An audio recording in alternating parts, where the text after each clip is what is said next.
In today's news for you, thunderstorms and your dogs, sometimes the two don't mix well. Veterinarian Dr. Wendy King is at Spears Creek Veterinary Clinic, and we had a viewer write on our Facebook page when I posted that you were going to be on here. Christy Ford Biggany, she asks, does the thunder shirt work? My Australian Shepherd gets so scared when in storms or even rain for that matter, it sometimes leads to seizures. She'd like to avoid medicine if at all possible. So what would you tell Christy? I would say she would have to try it to see if it works. It actually works by putting pressure on the thorax. It's kind of you Velcro it on, and it puts pressure on the thorax, which puts pressure on the vagal nerve, which it's a profound relaxation response to it. The problem is that she's got an Australian Shepherd, and it's real fuzzy. They're real furry, thick so hair. it tends to not get tight enough to stimulate that vagal nerve.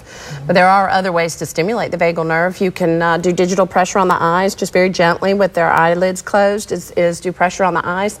The other way you can do it is rubbing their ears. They love to have their ears rubbed, and you can tell dogs really get into it when their ears. That's all stimulating that vagal. And these would be calming response. techniques that would help her dog.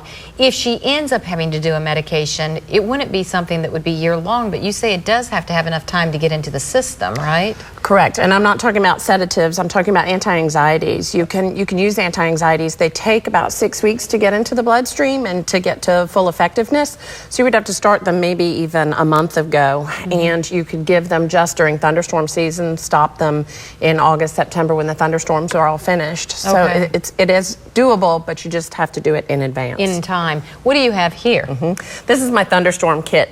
So dogs and cats like to have a place to hide during the thunderstorm. So give them a dark cubby hole, give them a blanket, something thick to keep the vibrations down. A room without windows works best because they can feel the vibrations in the windows. And then the other thing is to have your radio, definitely. Crank it up, rock and roll, a little bit of or boom, classical. boom, something like that.